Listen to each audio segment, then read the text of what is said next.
Hello, everybody. Welcome back to the Nibiru channel. It is October 13th, 2016, and yesterday I had the grand opportunity to be a guest on WSO with lead creator and Nibiru researcher Steve Olson. I'd like to take this opportunity to invite all of you to listen to this interview, and it was a fantastic interview. I definitely think it is worth your time, and if you have not subscribed to WSO, I urge you to subscribe to Steve's channel. There is a wealth of information that deals with Nibiru. So sit back and stay tuned. And I mean, I've learned a lot from everybody. Right. And I mean, that's what this is supposed to be about. But there shouldn't be any type of a competition. Nope. Because this is not a competition. This is not who's going to break this story. Because you know what? If you break a story that's real big, hey, next time the pipe bomb may go off. Help our audience move through the decision. Is this real or is this not real? And I'm not trying to say I'm trying to sell anybody on it. I'm just showing you what I know so that you can make your decision. But these photographs came from a subscriber. I would never have known this ever existed had it not been for the subscribers. My point is that we all have a role to play, and Scott and I are not in competition with each other. So if you send me something and say, don't show this to Scott, the first person I'm going to send it to is Scott. Yeah. See, we're not going to play that game with y'all. Yeah, you know, and there's a lot of times too that I run things by, the small team that I have that work with me, and they each put 20 hours a week in, plus they work regular jobs and take care of their own family. Sometimes we are up till 1, 2, 3 o'clock in the morning. Yep. Last week we got so in depth in a few things that by the time we looked at the clock, it was 5:15 in the morning, and one of my guys had 15 minutes to get to work a 10-hour day. And this is dedication. And that's what everyone should, that's what they should respect, is that we are dedicating this time.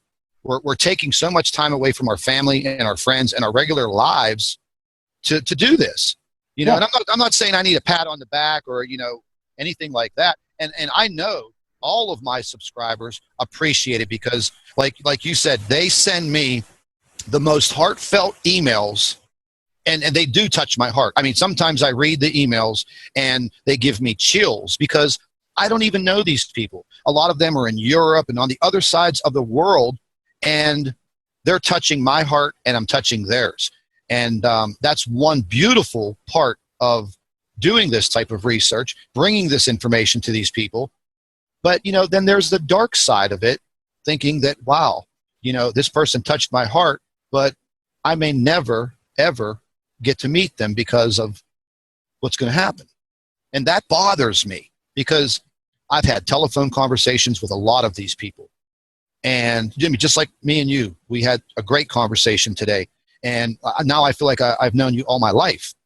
And I think about that when I get off of the phone with some of these people and they have very big concerns, like, Scott, what am I going to do with my family? I have 4 kids. I have 3 kids. I live here. I live there. What's my best option? And you know what? If I was in this for the money and the glory, I would just say, hey, you'll be okay. Don't worry about it. But I go in depth with them and I try to help them. And that's what we've taken on. Bottom line, we're in these shoes. Yeah, and it's not a pretty place to be, guys. And I'm not trying to pat myself on the back either, or even you, Scott. I'm just saying, we're choosing to try to plow into a very difficult subject with very little support.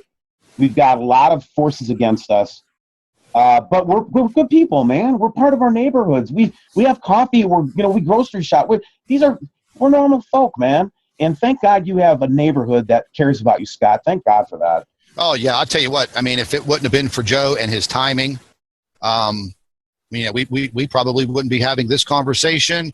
They would have silenced me. But like I say all the time, hey, you know what?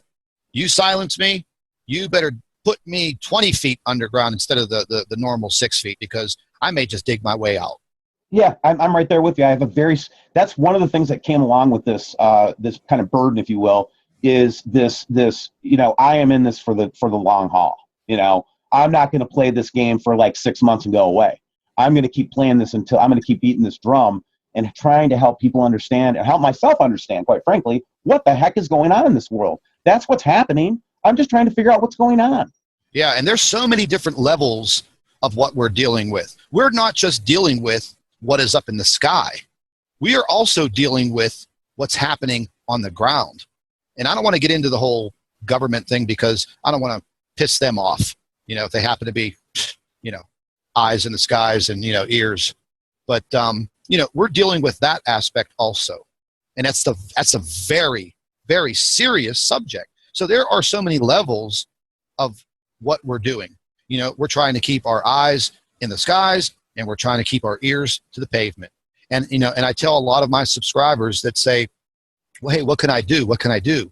And I said, listen, don't be mad or sad if you can't catch any great photographs. But what you can do is start paying attention to what's going on in your community. If all of a sudden you see troop movements coming into your community, you see odd things that are going on, note them down. Drop me an email. Ask me what I think. And then all of a sudden, 2 weeks ago, a bunch of my subscribers in the state of Washington started emailing me. And they're like, Scott, we're kind of concerned. There is the beginnings of a massive troop buildup in Spokane. We've never seen this before. What's happening?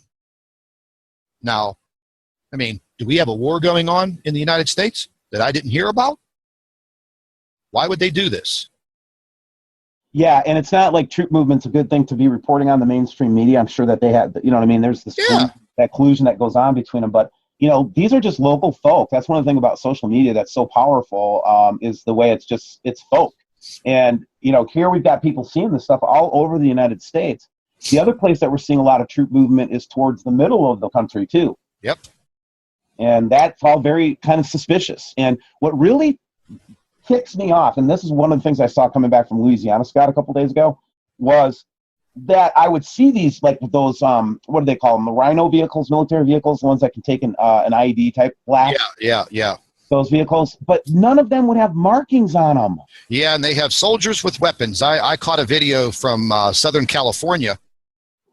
They were traveling down, what is that one main highway going into San Diego? Is it I-5 or something like that?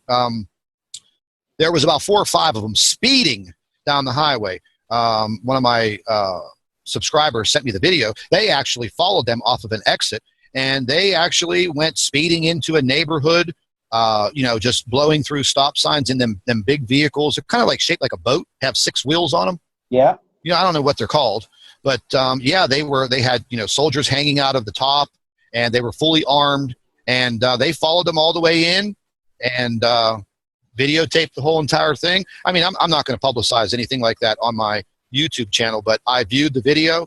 I found it very, very alarming. None of the vehicles had any type of markings on them. None. Zero. That bothers me more than anything, having been a vet. I'm a veteran, okay? And my time of service was 1982 through I actually stayed in the National Guard through 1990, but I was in the regular Air Force from 1982 to 1986, okay? And the last gig that I did before I left the regular Air Force was I worked in the ESS, it was called Electronic Security Squadron, and we did electronic security, and we had a mobile it was mobile communication, and we were tied to at that time, the Rapid Deployment Force, okay? And I can tell you that every one of our vehicles was marked. It just was.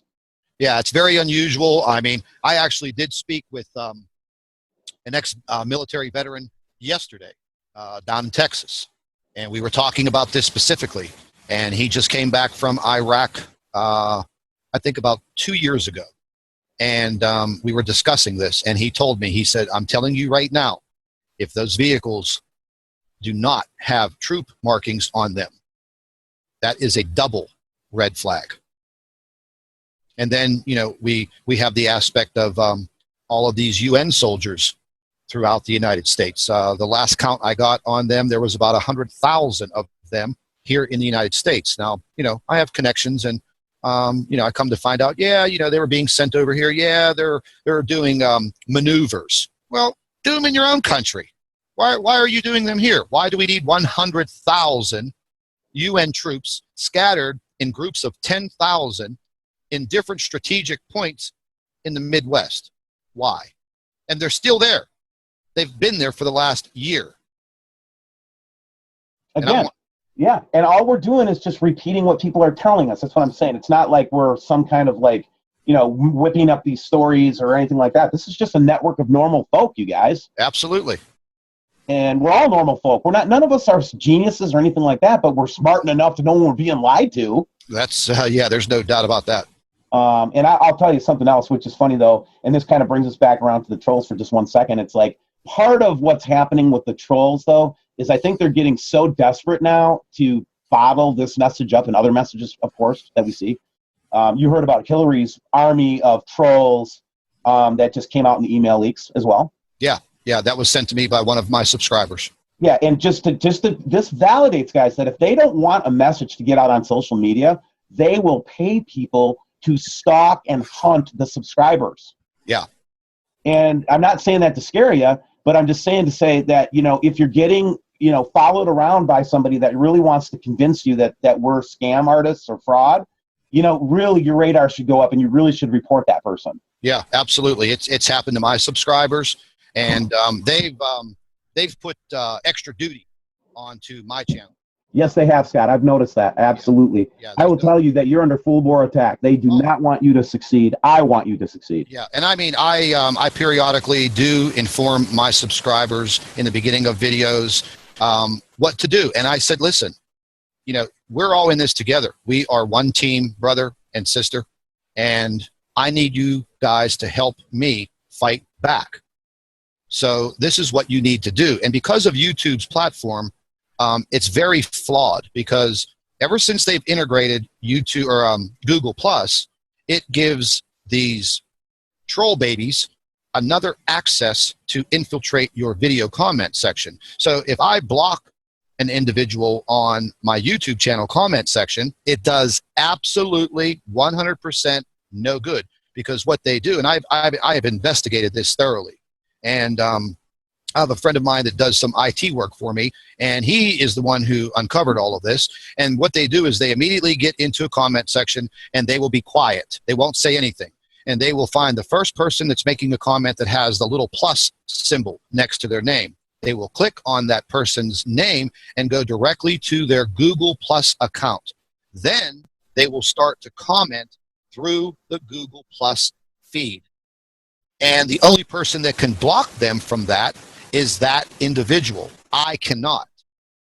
That person has to do it. But what they do is they get a multitude of people through the Google Plus, 4, 5, or 6 of them, and then they'll start doing the comments through the Google Plus.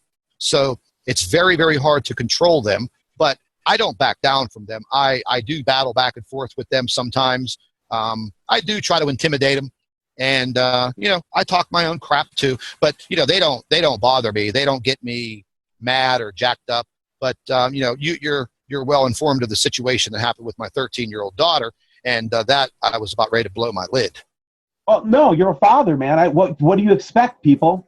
I mean, that right there, that was a fighting. That was a if that person that did that would have been in front of me, I'm not even going to repeat what I would do. But, they went ahead and they infiltrated my personal Facebook page, and they were sending me a multitude of instant messages, and I didn't pay any attention to them. And they saw that, I have a daughter, I have a son, and they went ahead and they made a dummy account on, wow, that was a loud motorcycle. They went ahead to my daughter's Facebook account, and they copied the photograph of one of her friends and the name, and they made a dummy Facebook account. Then they messaged her and they said, hey, Nikki, this is Julie. I lost my password to my Facebook account. You accept my friendship. Well, my daughter's 13. She didn't think anything. Yeah, she did it because it was her friend's face. It was her profile picture. And then as soon as she accepted it, the next thing that popped up in her little inbox was a very, very graphic, pornographic picture. And when I mean graphic, man, I'm talking XXX. And my daughter's 13. The computer is in a central spot in our house. I monitor what they do, and they got to her. But all of the wording that came with the photograph was wording from a troll who has been in my comment section nonstop, 24 hours a day, 7 days a week. And then it was the same one who was sending me instant messages on Facebook and started to email me. And I have probably 10 emails with all of these threats of taking me to the FBI, the CIA, the NSA, the local police department, the this, the that. They're going to file a civil lawsuit against me for fraud. How am I committing fraud? Number one, I wanted to be a lawyer. I have a degree in criminal justice. I know the law very well, and I am not breaking any laws whatsoever. But you're breaking cyber laws, cyber harassment. But they're using fake names, and I just uncovered that the other day. I started digging a little bit, and like I said, I'm a very good investigator. And I found that one of the YouTube trolls is using a name that he stole from a gentleman and created a YouTube account, a Google Plus account, and guess who this guy is? He is the president of a huge casino in Las Vegas. And not only did I locate his family and his sister, I told her exactly what was happening because this man has a very unique name. Very unique. So the odds of there being two people in this world with this very unique first and last name, 1,000,000 to 1. So I sent the girl, the sister, the information, and the man got back in touch with me, and he said, wow. So he has a private investigator and local authorities in Las Vegas on it. Then I find the other nemesis troll that sent my daughter the pornographic photographs. He's using the identity of a beautiful man who is a Ecuadorian minister and missionary. Come on, man. Are you serious? So they're literally so stupid that they're taking names of prominent people, but nobody knows it. Because if you go to their YouTube channel, they have no content, they have fake names, fake pictures, and no constructive comments when they're dealing with your videos. And who can sit on the comment section of a YouTube video for 8, 10, 12, 16, 20, 24 hours? Who could do that? Who's paying your bills? I already know who's paying your bills. Yeah, it's a paid position, and there's so much evidence that's coming out about that. Like we just talked about the Clinton scandal, where she has the paid trolls to Yep. put down any kind of dissent about her, etc. Well, It's everywhere. You know where I found out that they're recruiting, and I'm going to use this word, and I don't care, but I found out where they're recruiting this scum. And like I said, I'm a very good investigator, and they are recruiting. Are you still with me? I am. Oh, okay, because my Wi-Fi just went out, but it just went back up.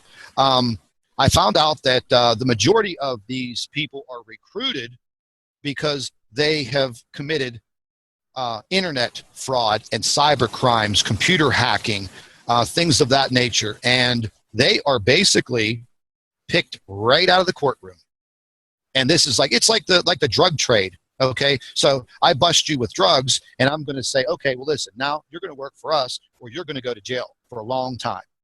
So you're going to be on our team, or do you want to go sleep with Big Bubba in a jail cell for the next 5 years? And that's where they're finding all of these little scumbags. And they are given shifts, and they are also given assigned to people, whether it be Facebook, Twitter, YouTube. Now, YouTube's hot and heavy because you're looking at video evidence. You can really get the word out there with YouTube. And they are hot and heavy. Any subject that has to do with something controversial. And then I found out that it really started hot and heavy when all of the 9/11 conspiracy theories came out. And that's when they were placed into YouTube to just break down all of these 9/11 conspiracy theories. And here we are today, 2016. We don't know where our futures are going, and this is what we have to deal with. Yeah, we have to deal with subterfuge and liars, which are two things I've hated my whole life. Exactly, me too. You know, I've always been a straight shooter. That's why I've always succeeded. I've always told the truth. And I've always, even when people try to diminish my character, I have other people that know me well enough to defend me. And the thing of it is that people, you don't realize we're just good, normal people, man, just like you. We're trying to work on this thing together. And I'm glad you came on our show today, Scott, and we support you 100%. If there's anything that WSO can do for you, we will do it. Yeah, I mean, I really appreciate it. And, you know, I mean, definitely supporting each other. I mean, you know, you've seen some of my videos. There's a lot of times I'll make little banners that go into my videos that have your YouTube channel name on it. You know, WSO. I've done it for BP Earthwatch. I've done it for Chris Potter. I've done it for a lot of people. And I literally put you as an advertisement into my video because I want my subscribers to get another point of view. And I want them to get additional information. So again, this is not some huge competition. And I tell all my folks, listen, if you want a very, very in-depth scientific view of what we're talking about and dealing with, I want you to definitely get over to Steve's channel, subscribe to WSO, and you're going to catch another point of view. Yeah, and we have evidence. You have evidence. You get evidence that we don't get. And then if I see something that, you know, and vice versa, that you're covering, I don't cover it. If you're covering something, I figure Scott's got that. I'm going to keep going with this story. I mean, we really think that way, you guys. We're not trying to compete with each other. If I have something that is puzzling to me, I'm going to send it to Scott and vice versa. So again, what I'm saying is that this is not a big enough community for us to actually compete, number one. But number two, you need to get all the research and point of view that you can. And one of the things I like about you, Scott, is that you're trying to keep it in this kind of news format and that objective news type format. I really like that. Well, yeah, absolutely. Because I mean, I love documentaries, you know, like we talked about today, and I could sit for, you know, 12 hours and watch documentaries on YouTube that are, you know, professionally put together. But then, you know, not everybody has that time to sit there and do that, as busy as our lives are. So, you know, I decided, okay, you know, let's get this into, you know, 5-6 minute segments. Let me try to get as much information in these small segments. So, you know, people may be on the go. You know, everybody has their cell phone in their back pocket or their purse. Okay. People sleep with it. They go to the bathroom with it. So if they're able to watch one of these, you know, 4, 5, 6 minute segments of a video and, you know, absorb it, fantastic. If they have a lot of time, let them get over to your channel and let them get some really in-depth information. And it seemed to work very, very well. And I went with it. And if I'm looking for an update or I'm looking for some, you know, small amounts of information, then it seems to work. And there are days that I will put out 3, 4, or 5 videos in a day. But, you know, as of lately, with a bunch of things going on, I've been barely able to get 2 of them up. But I'm going to get back to the grind, and we're going to start doing about, you know, 3 to 5 videos a day and getting this information out. And I think that's what needs to be done. Yeah, I appreciate that, the role that you're filling. I mean, great. Let's just all understand that we're in this together. I think this has been a great first interview. We'd love to have you back on the show again, Scott. Maybe even do a monthly update or something together. Oh man, you know, we can do whatever you want. You know, I mean, I can make the time. You know, it's worth it. You know, and here's one other thing that I wanted to touch on, and you mentioned about if I'm covering something and, you know, you can stay on one subject, but here's my little philosophy on that. Even if I do cover some subject matter or photographs and, you know, I send them over to you, you know, we have different subscribers. So, you know, you get that message out to your people. I'll get it out to my people, and, you know, they'll catch your point of view, catch my point of view, probably going to be pretty close to the same. But again, it is the amount of people that we're reaching. And, you know, what is there, like 7-8 billion people in this world? And we're barely reaching 70,000 people. Huh. You know? Yeah, we're a flea. Exactly. So, I mean, that type of collaboration is what's needed. And, but again, you know, I mean, what are we really going to do? You know what I mean? We need to be reaching millions of people. And if we started doing that, well, you know, they'd shut us down immediately. Yeah, there's part of me like, you know, but at the same time, though, you know, we'll see where this takes us. And, you know, let's just keep banding ranks together. Let's keep putting our shields together in a phalanx the best we can. I mean, you know, chances are we are not as powerful as they are in any way, shape, or form at any level. So I do not want to fight with them, but I will tell you this, I will not stop telling the truth. Oh, absolutely. I mean, and you know, you have to take a look at a couple things too. I mean, if you start fighting with them, they're going to do some very horrible things to you. They're going to shut your information trail down. And I'm going to give you a prime example of what just happened. Very nice lady on YouTube that does her own little investigations. She goes by the name of Gator something. I forget her YouTube channel name, but she does a lot with the FAA webcams up in Alaska. Yeah. Okay. Now, a couple of days ago, you know, she's getting very frustrated because she's investing a lot of her time in, you know, viewing these webcams in Alaska, and there's hundreds of them. You know, you've been on that site before. There's hundreds. Yes. And then the one Europe, which is a wealth of information on camera. And she got very frustrated one day because she's looking for the disclosure, and she wanted to know, why are you not saying something about this? Why is this not in the media? Why are people not being warned? Now, on the FAA webcam site, there's a toll-free number up in the corner. Well, she decided to make a call, and she called them, and she basically blew the whistle on our evidence that we were gathering, because I guess they didn't realize that those webcams were showing us what's going on. And if you see that toll-free number, there's a toll-free number somewhere she found. And she called them. And she read them the riot act on the phone. Well, guess what? Guess what? Now, when you click on those links, they censored all of the loops. So if there's a vital photograph in one of those loops, it should turn up white. And she did a video about it, and she apologized to everybody that, you know, does the research. And she goes, you know, look, I'm sorry, guys. You know, I got kind of mad. I wanted to know why they're not talking about this. So I called them. And she goes, now look what they did.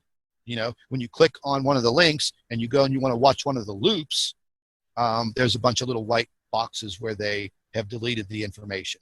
And you know damn well when they delete something, well, they don't want you to see it. It's just like when they put the little pixeled boxes up on the Soho footage in Lascaux.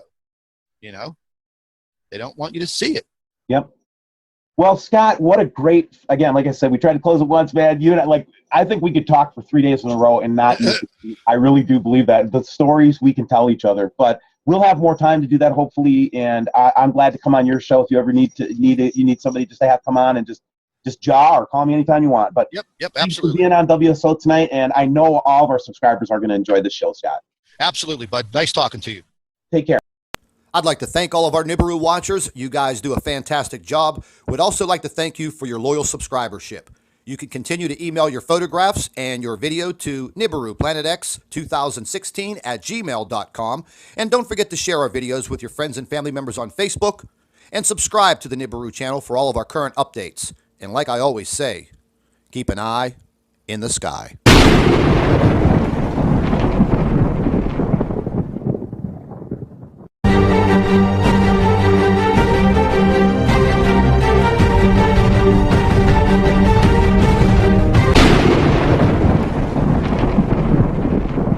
Hello, everybody. Welcome back to the Nibiru channel. It is October 13th, 2016, and yesterday I had the grand opportunity to be a guest on WSO with lead creator and Nibiru researcher Steve Olson.